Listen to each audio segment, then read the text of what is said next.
You're listening to The Vanishing Point on Soul Sound. Chapter 1. The Silence on the Map.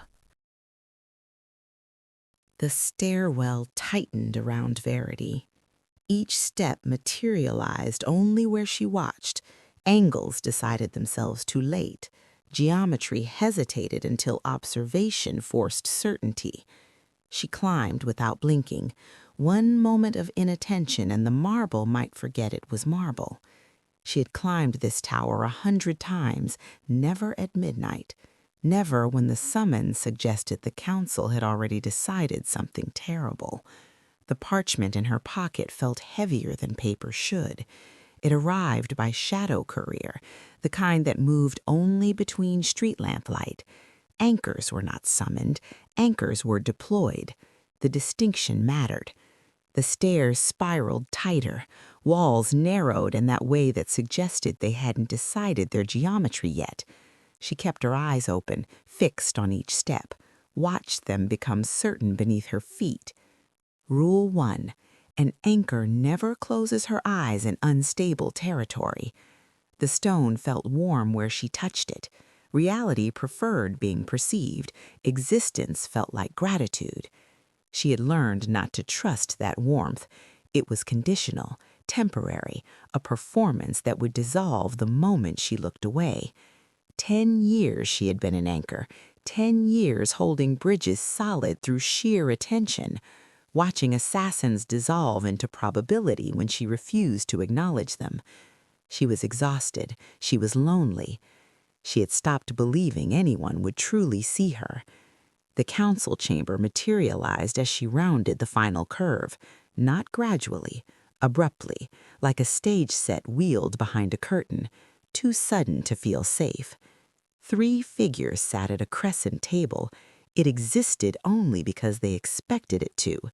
Verity felt it when she stepped through, the pressure of being observed by people whose gaze was measurement. Marin was already speaking. Observer Verity, sit. Keep your eyes on the table. No greeting, no ceremony, not even pretense of choice. Verity sat, movements precise and controlled. She directed her gaze to the table's center as instructed. The air felt rationed, as if attention itself was being measured and distributed.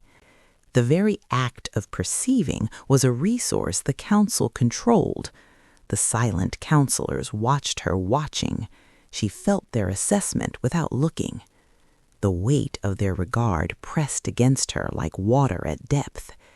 They said nothing. They didn't need to. Their silence was speech. Then a map appeared where there should have been bare stone. It unrolled itself across the table, or perhaps it had always been there, waiting for someone to notice it into existence. Verity looked at the map of Aethelgard, the careful geometry of streets and districts. She felt the wrongness immediately. A black circle dominated the center, perfect, absolute, a void in the middle of their carefully watched civilization. It had no texture, no subtle noise of existence, no vibration of being real. It was simply absent, the blind spot. She had heard rumors, whispers in the observation towers, murmurs among watchers at shift change. But seeing it rendered on the council's own map, its negation drawn in the same ink as reality, it made her chest tight in a way she couldn't name. The silence of sound was the most disturbing part. Reality made noise. Existence had texture.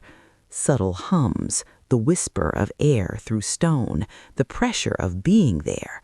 But that black circle at the center, it was silent in a way that made her teeth ache.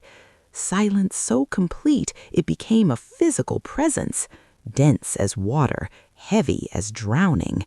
It didn't merely lack sound, it rejected it. The silence was aggressive, intentional, a refusal to participate in the acoustic ecosystem of reality. Marin's voice cut through Verity's observation. It doesn't kill you. It unremembers you. Verity's throat tightened. Her body responded to erasure the way it would to a cliff edge. That particular vertigo of absence, the stomach-dropping realization that something solid was actually hollow, unremembered, not dead, worse than dead, erased from the narrative of existence itself, as if you had never been. She thought of the 16 watchers who had attempted to anchor this thing, 16 people with families, with histories, with the accumulated weight of lifetimes, 16 people who had simply stopped being part of the story. Her hands wanted to tremble. She didn't let them. Marin continued, letting Verity stare at the void, letting the weight of it settle into her bones. At dawn, 16 watchers attempted stabilization. All 16 failed. We will not repeat inefficiency. The silent counselors shifted, barely, a collective adjustment of posture, a synchronized repositioning that made Verity think of a jury that had already decided the verdict. She kept her eyes on the black circle until her vision pulsed. And then she noticed something, a ripple at the edge, subtle, barely perceptible, but definite, like something inside reacting to being looked at, like a fish stirring at the bottom of a deep well when a pebble breaks the surface. A dangerous thought rose in her mind. There is someone in there. She swallowed it before it could become words, before it could become real. Some truths dissolved when spoken aloud, and this one felt fragile, barely real, clinging to probability by the thinnest thread of her awareness. 3 seconds of silence, Marin watching Verity watching the map. The room's certainty hung on that chain of attention. Verity's gaze stabilizing the chamber, Marin's gaze stabilizing Verity. It was a hierarchy of observation, and Verity was beginning to understand she was not at the top. Verity breathed without moving. Then she stood, formal and controlled. She left with measured steps that betrayed nothing of the pulse she had felt from inside the void. In the corridor outside the council chamber, she tested reality alone. She watched a seam in the stone sharpen into certainty under her gaze, then soften and blur when her focus slipped to the periphery. Surfaces resolved under observation, dissolved at the edges when attention faltered. Stability was not constant. It was maintained, always, by someone. She steadied herself the only way she knew, by naming. Stone, seam, breath. The words were soft, but they landed like stakes driven into earth. The corridor stopped wavering while she named what she saw. Dawn would come whether she was ready or not. And at dawn, she would learn what lived inside the silence. The air was wrong, colder than morning should be, thick with silence that pressed against Verity's eardrums like pressure at depth. Watchers stood at their posts along the perimeter, human pillars holding the boundary through sheer attention, their gazes fixed on the line where reality ended and the void began. They didn't look at her as she approached. They couldn't. To break their attention on the boundary was to let it slip, to allow the void a fingerhold of expansion. They were fixtures, furniture, part of the architecture of containment. Her eyes watered before she reached the edge. Her body preemptively resisted looking, some primal instinct screaming that to gaze into the void was to risk being consumed. But she was an anchor. Resisting the void was her purpose. She fixed her gaze on the boundary line. She refused to blink. The void was beautiful in a terrible way, perfect blackness without feature or texture, a circle of absolute nothing that seemed to draw the light toward it. Then, movement. A figure flickered inside the black, half present, half skipped, like a mist frame in reality itself. He stumbled forward like he was trying to exit a dream. His form stuttered between existence and absence. His edges refused to hold. Verity's attention snapped onto him on instinct, a reflex she didn't know she had, a recognition that happened faster than thought. She locked eyes with him like it was a command, like her gaze was a rope thrown across a chasm. His edges stabilized where her attention touched. The void resisted like a current, reality fighting to reclaim what had been lost to it. But she held. She held with everything she had learned in 10 years of anchoring. He drew a breath.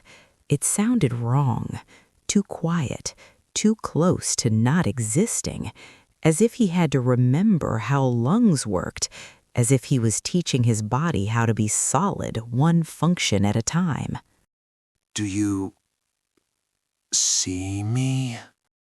The words arrived in pieces, as if he had to notice each syllable into being.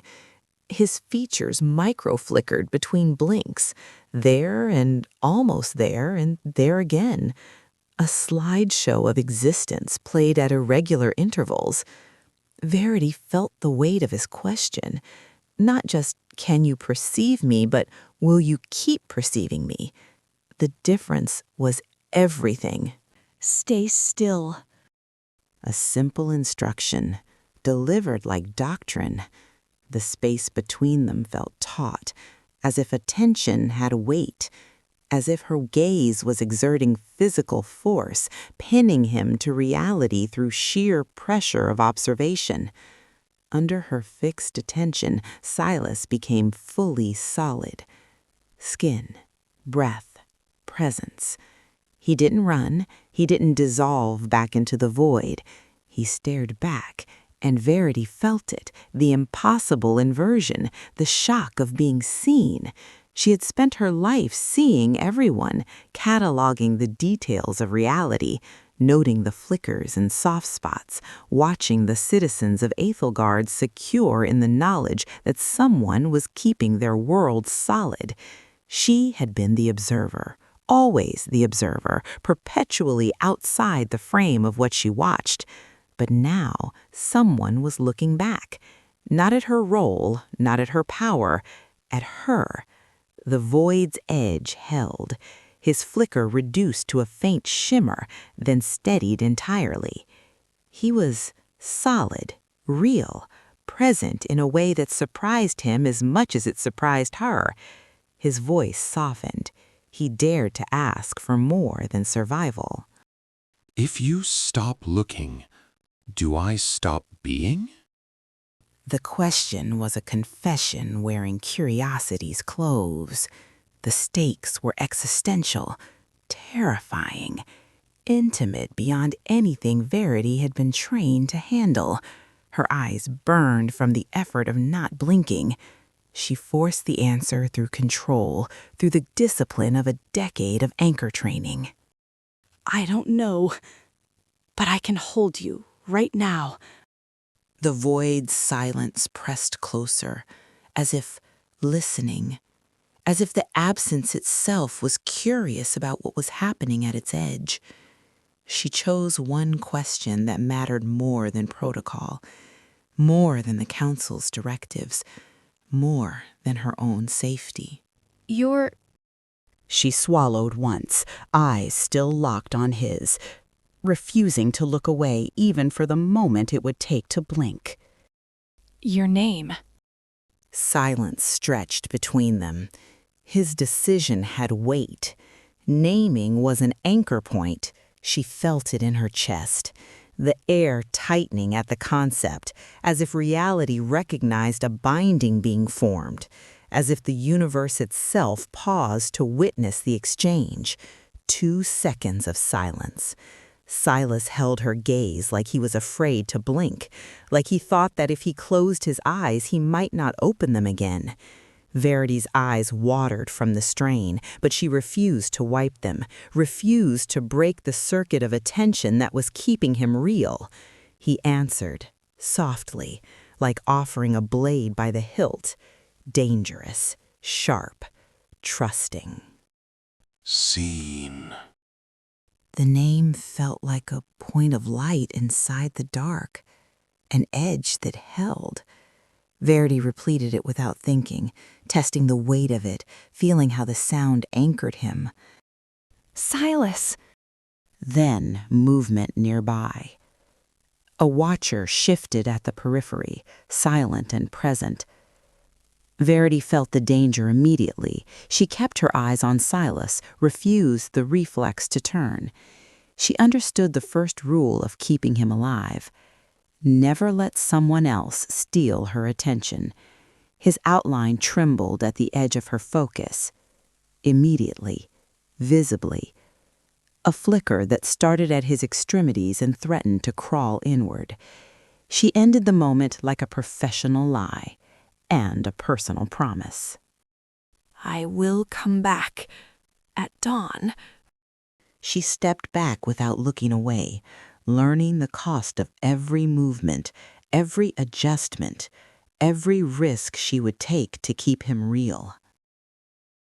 In the debrief chamber, Verity stood too straight. Her eyes still ached from the effort of not blinking, but she kept them steady like a uniform she couldn't remove, a professional identity that was also a shield.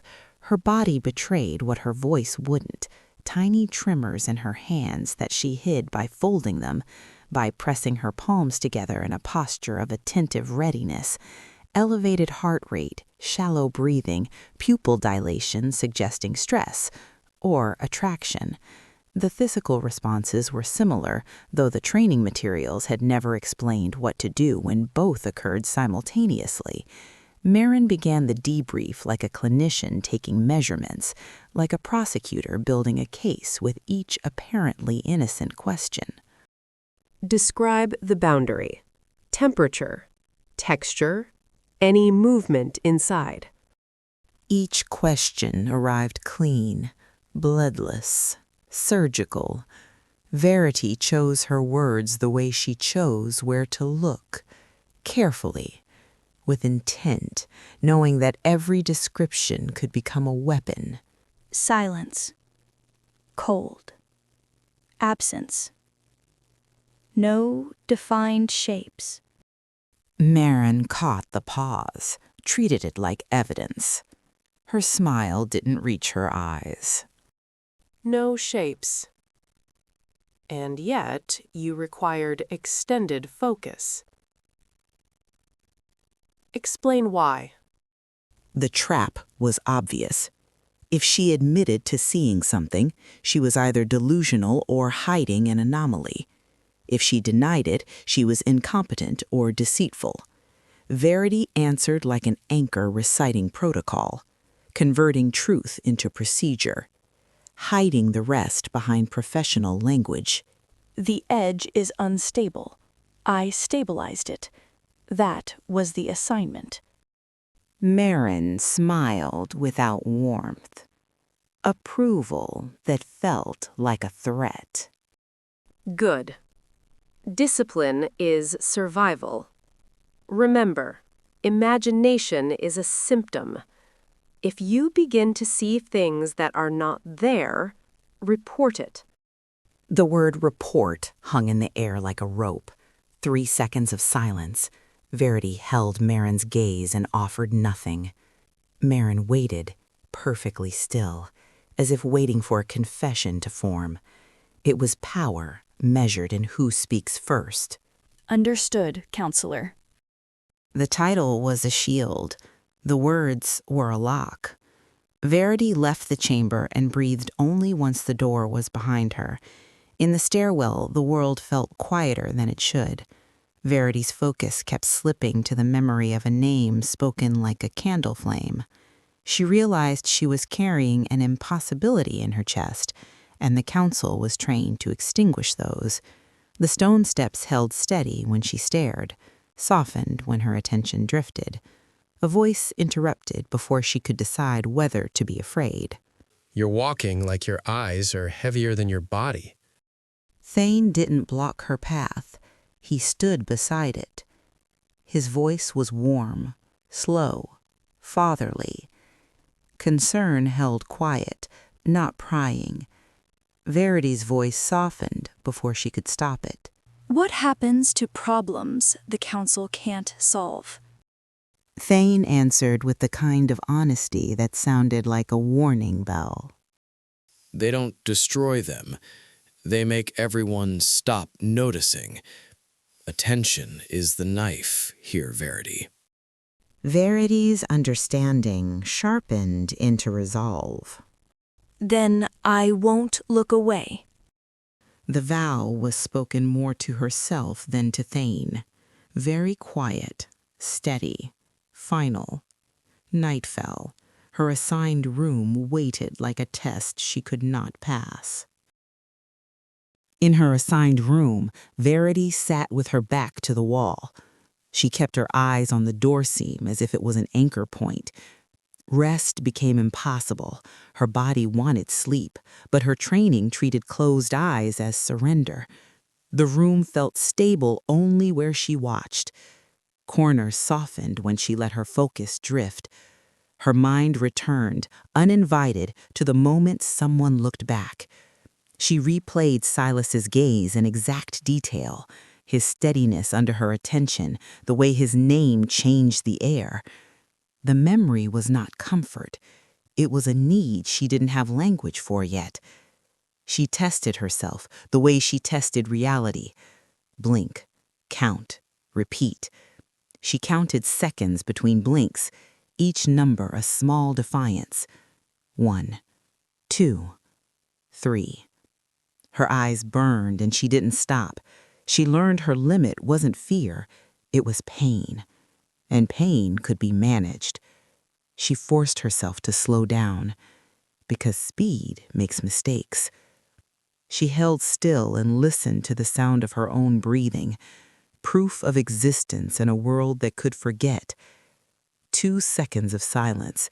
The quiet was a pressure, not peace. She decided what she would do at dawn. She reached for her report page, then stopped.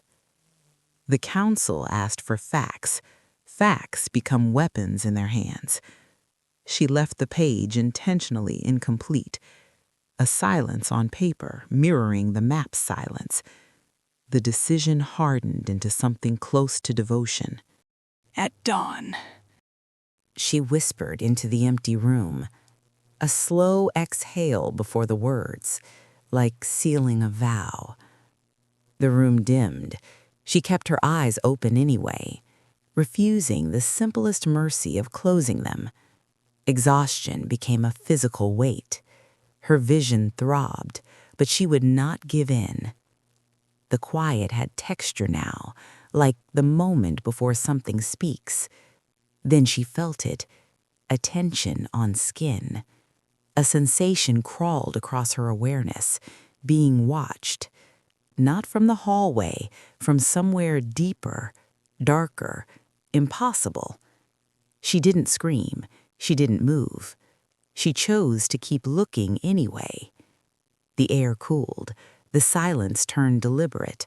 She opened her eyes wider, as if widening the world. Her breath watched. Presence in the dark, witnessing her back. Curiosity overtook fear, just enough to pull her forward.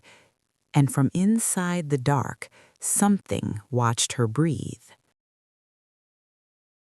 Download Soul Sound on App Store to listen to the full The Vanishing Point and hundreds of other Romantasy stories.